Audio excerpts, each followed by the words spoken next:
Dobar dan i dobrodošli na moj kanal. Za danas sam pripremila jedan video za ljubitelje dekupaža.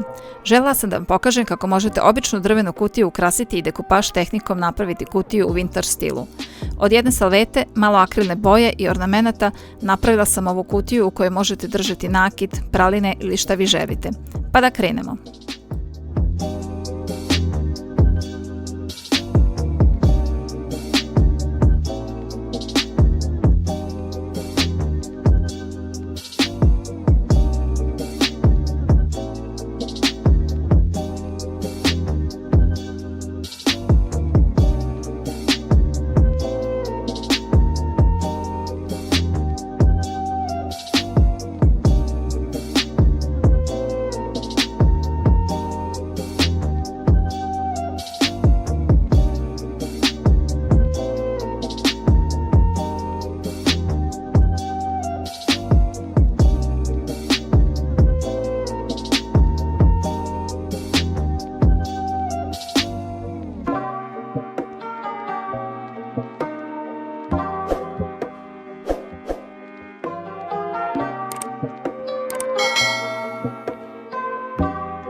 Kutija je prelepa i spremna je za poklon. Uz kutiju sam uradila i poslužavnik u istom stilu. Hvala vam od srca ako ste odgledali moj video do kraja. Napišite mi komentar ili ako imate pitanja, rado ću vam odgovoriti. Ostavite mi like, a ja ću se potruditi da uradim još ovakvih videa. Sve vas pozdravlja, vaša Deko Veca.